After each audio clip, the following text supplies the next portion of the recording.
Years ago, when I was a seminarian, I attended a retreat for young married couples.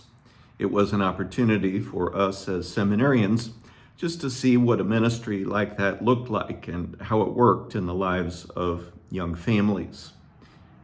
At one point in the retreat, one of the couples got up and talked about their practice of stewardship.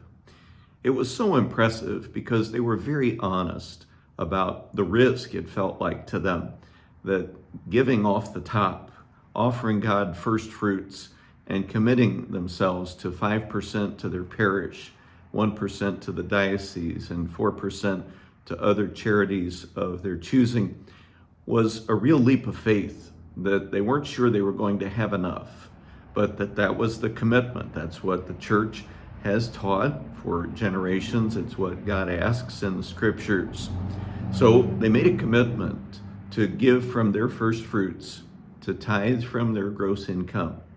And it was so powerful to hear them talk about the journey and how over time they grew more in their faith and sense of trust that God would keep providing, and that they were in such a good place at this point in their lives with tithing. They were convinced that it was a crucial part of their spirituality. It was part of how they prayed and related to God and to the church. That example has stuck with me all these years. It took a while for it to grow on me and affect me, but to this day, when I hear the term first fruits, I remember that young couple and the commitment they made to practice good and faithful stewardship of time and talent, as well as their treasure. It's a practice that I think bears tremendous fruit. I think it teaches us a lot about how God provides. It teaches us a lot about how we relate to passing things. And it connects us, I think, to one another in our responsibility to provide for the mission of the parish and the church. There's an old saying among pastors and other church professionals: no money, no mission.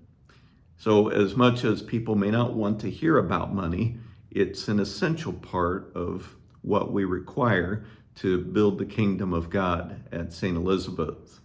Obviously, our school ministry, it's a ministry that requires a lot of sacrifice from school parents as well as non-school parents and families, that we all give from what God has bestowed on us, so that the mission of our school and the other ministries of our parish, our adult faith formation, our liturgies, campus and facility maintenance, pastoral care, all the things we do in the name of the Lord do require some funding.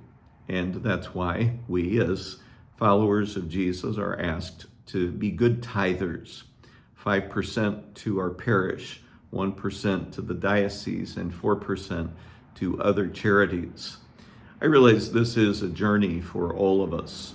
Some of us are at 5%. Some of us, I'm sure, are beyond giving 5%. And some of us are working toward that. It's a leap of faith, I understand. I promise you, I take that leap of faith every year, and I'm so grateful and full of admiration for all who continue to tithe so generously to St. Elizabeth. It enables us to do great things. I realize these are very busy days, and pledge cards get lost in the mail, especially as things become more and more electronic. You can submit your tithe, your pledge card, electronically on our website, or you can return the pledge card you received in the mail. It will help us as a finance committee to continue to budget and to manage expectations for what we are capable of doing. We've gotten some great momentum over the last couple of years, and I am so impressed that this community responds so generously. Let's continue that great momentum. If you haven't gotten your pledge card in yet, please do so as soon as possible so that this great momentum will continue.